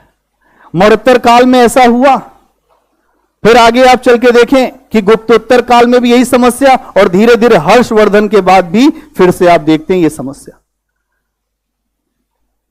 फिर दिल्ली सल्तनत के कमजोर होने के बाद फिर वही समस्या। मुगल आते हैं और मुगल फिर यहीं रहते हैं। अंग्रेज जब आते हैं तो फिर वैसी परिस्थितियां हैं। सारी क्षेत्रीय शक्तियां लड़ रही हैं। औरंगजेब के द्वारा धर्मांध नीति का प्रयोग किया गया, जिससे सभी क्षेत्रीय शक्तियां उनका सहयोग करना बंद कर देती। इसीलिए औरंगजेब के बाद अंग्रेज सफल हुए भारत में। अंग्रेज भारत में सफल हो जाते यह संभव नहीं था। व्यापारी ईस्ट इंडिया कंपनी जब बनी 1600 में महारानी एलिजाबेथ के चार्टर से, तो महारानी ने कहा व्यापार भूभाग नहीं। उनसे पूछा गया भारत को जीतना चाहते? नहीं नहीं, कोई मतलब नहीं, भारत को क्यों जीतेंगे, हम सभ्य देश हैं। और जब जीत लिया तब पूछा गया तो कहते हैं बेखबरी के दौर में भारत को जीत लिया। किस दौर में? खबर ही नहीं लगी और जीत लिया। ये कैसे भाई? आपको एकदम खबर न लगे, ऐसा नहीं हो सकता।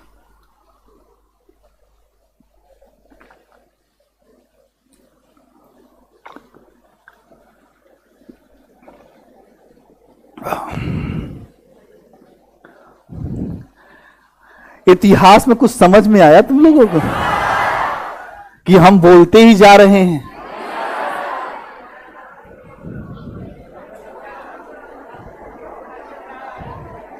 कुछ व्यू समझ में आया? क्लियर हुआ?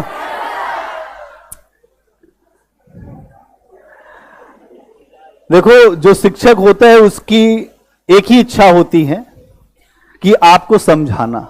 हम इतनी दूर से आए हैं केवल इसलिए कि आपको समझा पाए। और भी क्लासेस थी दिल्ली में, उनको छोड़ के आए और वो बच्चे भी वैसे ही बड़े दुखी हैं। तो आपके लिए आए हैं, तो आप सभी बच्चे हैं और सबका एक अच्छा सा अप्रोच बन जाए, मेरा केवल यही मानना है। इतिहास में जितने अलग अलग जो बदलाव हुए हैं ना बेटा, वो जब तुम इसको समझ जाओगे, प्रश्न लिखना तुम्हारे लिए खेल हो जाएगा। रटो मत, मत रटो। इतिहास से रिसर्च है मेरी, कुछ नहीं मिलेगा तुमको, चाहे जितनी किताब पढ़ डालो। उतना ही पढ़ो जितने से तुमको सेलेक्ट होना है। तुम्हें सामान्य जानकारी चाहिए, तुम्हें विशेषज्ञ नहीं बन रहा है।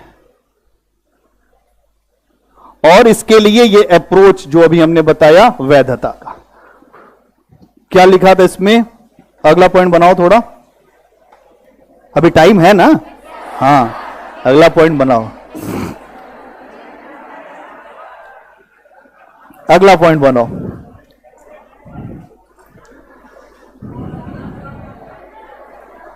कोई कुछ? अब हो गया, शोर बंद करो, अब लिखो, अगला पॉइंट बनाओ। भारतीय जनता पर, अगला पॉइंट बनाइए इसी में, भारतीय जनता पर शासन करने के लिए, भारतीय जनता पर शासन करने के लिए भारतीय तौर तरीकों को सीखा गया। भारतीय जनता पर शासन करने के लिए भारतीय तौर तरीकों को सीखा गया और हिंदुओं को बड़े पैमाने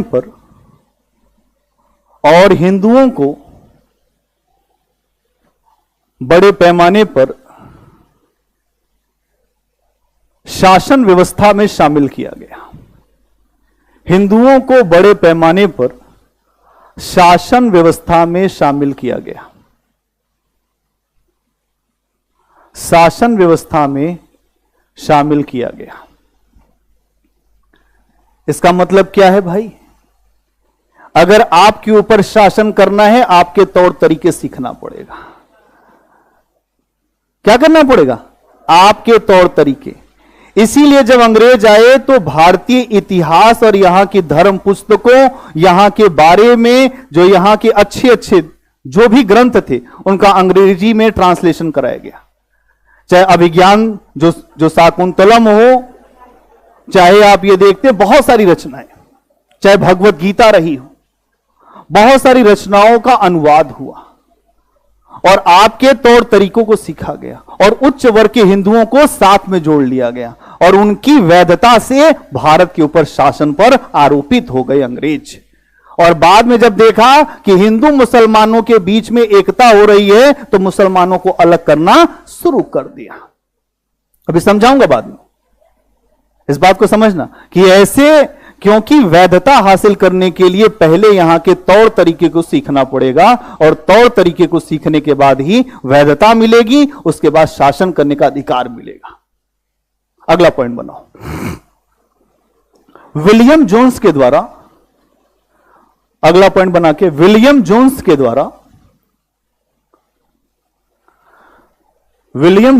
द्वारा 1784 में विलियम जोन्स के द्वारा 1784 में एशियाटिक सोसाइटी की स्थापना कराई गई। एशियाटिक सोसाइटी की स्थापना कराई गई, जिसके तहत भारतीय साहित्य,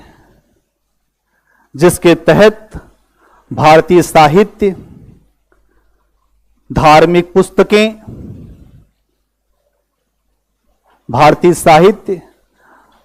पुस्तकें, आदि का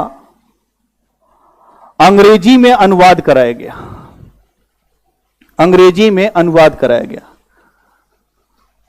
अभिज्ञान शाकुंतलम, इसके अलावा भगवत गीता,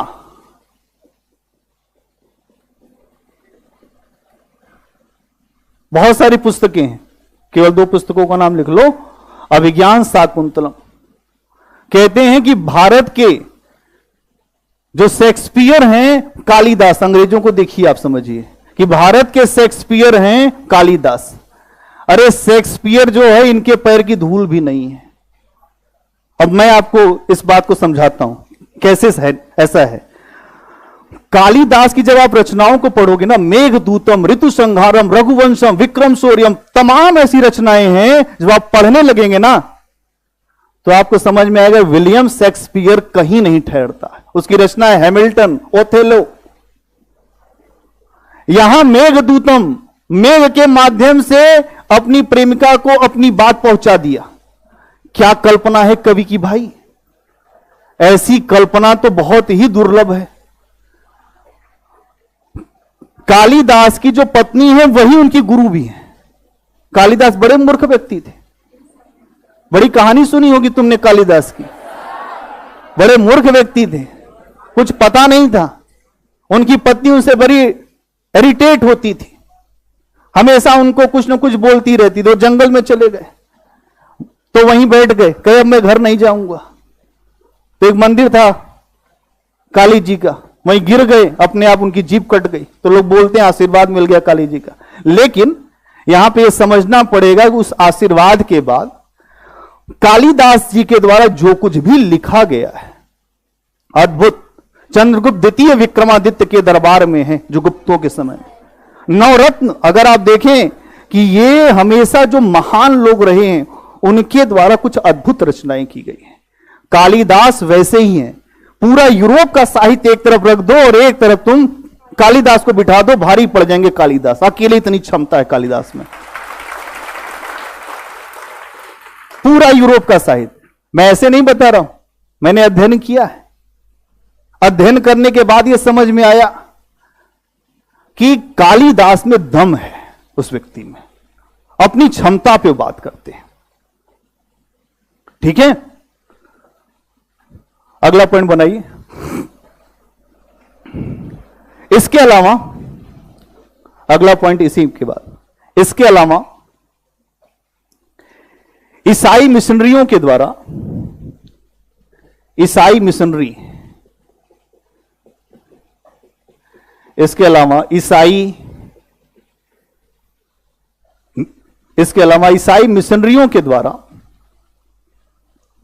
भारतीय जनता का, ईसाई मिशनरियों के द्वारा भारतीय जनता का धर्म परिवर्तन करने का प्रयास भी किया गया। धर्म परिवर्तन करने का प्रयास भी किया गया।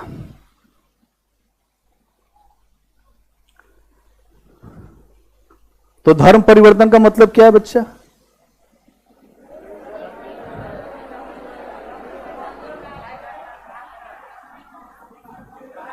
ठीक ठीक, बहुत बढ़िया बहुत बढ़िया, सबको पता है। सुन लीजिए, ईसाई जब आए उन्होंने कहा भारत में चाहे वो आपका हिंदुत्व हो या इस्लाम हो, यहां के जितने धर्म हैं ये सब बहुत हल्के हैं, किसी कुछ पता नहीं है, सारा ज्ञान हमको हुआ है। ईसाइयों ने, ईसाई जो मिशनरी 1813 में ईसाई मिशनरियों को भारत में आने के लिए अधिकार मिला कि तुम जाओ, भारत में अपनी बातें रखो और ईसाई धर्म का प्रचार प्रसार करो। ईसाई जब मिशनरी आई तो मिशनरी मतलब धार्मिक लोगों का समूह, वो लोग आए, उन्होंने कहा ठीक है, यहां तो बड़ा मामला गड़बड़ है। उन्होंने कहा ऐसा है, हम आपको शिक्षा देंगे, हम आपको पैसा देंगे, हम आपके जीवन को बेहतर करेंगे, तो बोलो तुम मिस्टर हॉल बनोगे? लोगों ने कहा कि नहीं बनेंगे। तो कहे कि कोई दिक्कत नहीं, तुम क्या सोचते हो कि तुम्हारी संपत्ति, भारत में एक नियम था, अगर जो अपना धर्म छोड़ेगा उसकी संपत्ति चली जाएगी। तो 1850 में धार्मिक अयोग्यता का नियम लेकर आई है। धार्मिक अयोग्यता,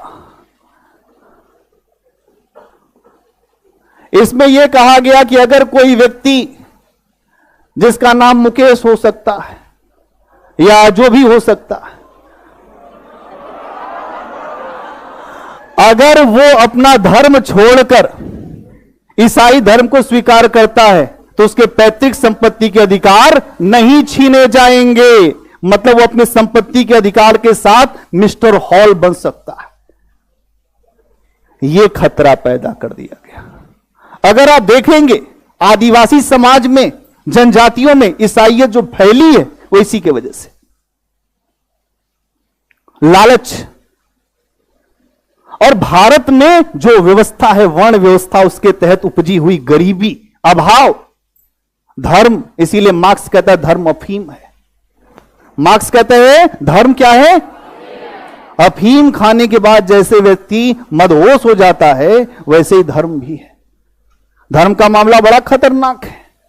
इसीलिए जब ईसाई यहां आए, ईसाइयों के जो यहां लोग आते हैं, जो मिशनरी आते हैं, वो मिशनरी भारत में लोगों को गुमराह करते हैं। इसीलिए 1857 की क्रांति में तुम देखोगे हिंदू और मुसलमान दोनों साथ में मिलकर लड़े और अंग्रेजों को यह महसूस हो गया कि भारत में रहना मुश्किल हो जाएगा।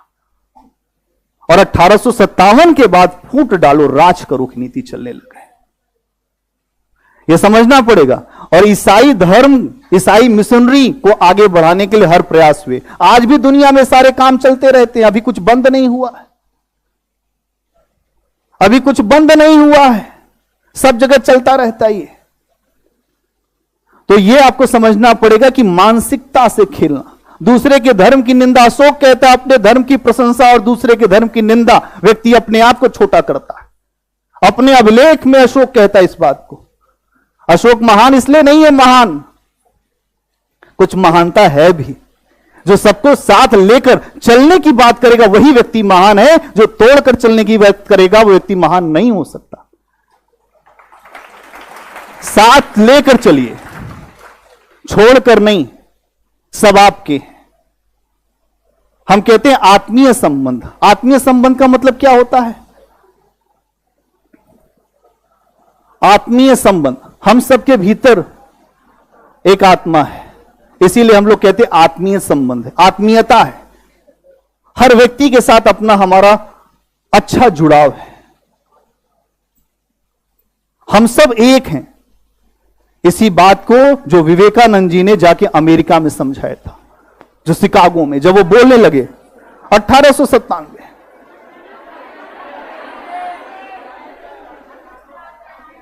है ना? क्या बोला था उन्होंने? क्या बोला था? उन्होंने इस बात को रखा था कि हर धर्म दुनिया का एक ही बात कहता है, जो नदियां हैं, हर नदी एक ही जाकर जो समुद्र में गिरती है और अपना अस्तित्व वहां खो देती है, कोई अस्तित्व नहीं बचता है वहां। ऐसे ही सभी धर्म है। जब वो जाते हैं सागर में, अलग अलग रास्ते हो सकते हैं ईश्वर तक पहुंचने के, लेकिन रास्ता सबका एक है और मंजिल सबकी एक है, मंजिल अलग नहीं है। यह समझना पड़ेगा। वहां पे फिर अखबारों में बड़ी श्रृंखला निकली। वहां का न्यूयॉर्क टाइम लिखता है कि ऐसे देश में ईसाई मिशनरी भेजना यह अपराध है। वहां भेज रहे हो ईसाई मिशनरी, वहां तो ऐसे ऐसे लोग पड़े हैं विवेकानंद जैसे। धर्म, भारत धर्म की भूमि है, यहां से धर्म यहीं से पैदा हुआ 600 बीसी में। Light of Asia Buddha, Buddha की फिलॉसफी में सबका दर्शन समाहित है। तो यहां समझना पड़ेगा कि ईसाई मिशनरी आ तो गए, लेकिन बाद में हमने अपने आप को बैलेंस किया, और बैलेंस करने के बाद भी हम बहुत ज्यादा कुछ जगहों पे समस्या में भी आए, जब अंग्रेजों के द्वारा हमारी मानसिकता से खेला गया। मुस्लिम लीग की स्थापना हुई और धीरे धीरे सांप्रदायिकता को प्रोत्साहन दिया गया। मैं आपको बताऊंगा घटनाएं। निरपेक्ष मूल्यांकन हमेशा होना चाहिए। तो आपको ये बात समझ में आएगी, मार्ले मिंटो जो 1909 में सुधार आया, उसमें एक बात कही गई कि हम सांप के दांत भारत में बो रहे हैं, इसका फल बड़ा गहरा होगा। आपको लगता है ये आपने अपने आप को अलग किया? नहीं, उन्होंने आपको अलग किया, ऐसी मानसिकता पैदा कर दी आपके भीतर और आप अलग हो गए। कोई अलगाव नहीं है आज भी, सब एक हैं, लेकिन मानसिकता के स्तर पे अलगाव है। अगर मानसिकता के स्तर पे अलगाव ना होता तो आज इतना परिवार में विखंडन न होता। आज आप देखिए एक परिवार में लोग अलग अलग बातें करते हैं। क्यों? क्योंकि मानसिकता के स्तर पे हम अलग होते जा रहे हैं। हर व्यक्ति अलग बात करता है। यह समझना पड़ेगा आपको कि हमें इतिहास से भी बहुत सारी चीजें सीखने को मिलती है। इतिहास एक दर्पण है जहां हम अपना चेहरा खुद देखते हैं कि हम इसके पहले जो काम किए थे उसका चेहरा हमारा रिपोर्ट कार्ड है इतिहास, उसी को समझ रहे हैं। अगला पॉइंट बनाओ एक।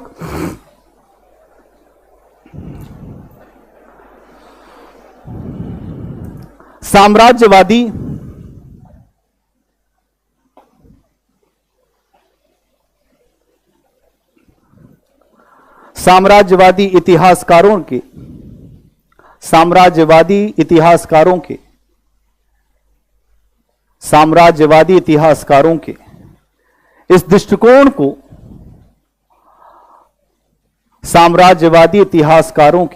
इस दृष्टिकोण को, इतिहासकार राम शरण शर्मा, RS शर्मा, साम्राज्यवादी इतिहासकारों के इस दृष्टिकोण को इतिहासकार राम शरण शर्मा बहुत अच्छे तरीके से समझाते हैं। इतिहासकार राम शरण शर्मा बहुत अच्छे तरीके से समझाते हैं। वे कहते हैं कि अंग्रेज भारत के इतिहास की व्याख्या अपने उद्देश्यों से प्रेरित होकर करते हैं। वे कहते हैं अंग्रेज भारत के इतिहास की व्याख्या अपने उद्देश्यों से प्रेरित होकर करते हैं। वे हमेशा उद्देश्यों से प्रेरित होकर करते हैं। वे हमेशा भारत के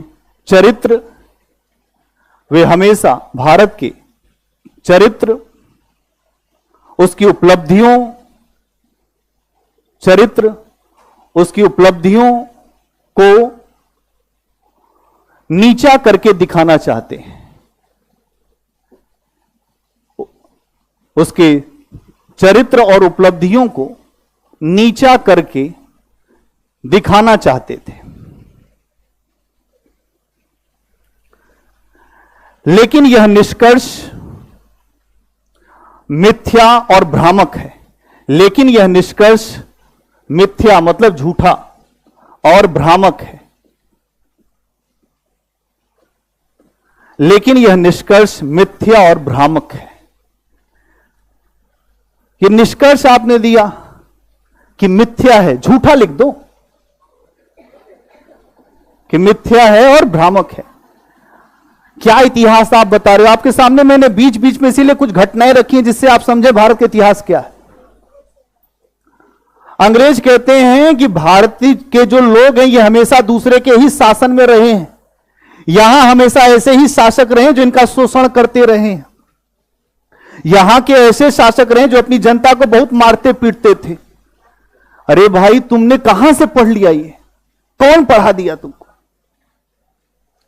अशोक अपने अभिलेख में कहता है कि अगर मैं शयन कक्ष में सो रहा हूं, मैं आराम कर रहा हूं और राज्य की कोई आवश्यकता पड़ गई तो मेरे पास तुरंत वो सूचना आनी चाहिए, मैं तुरंत वो काम करूंगा।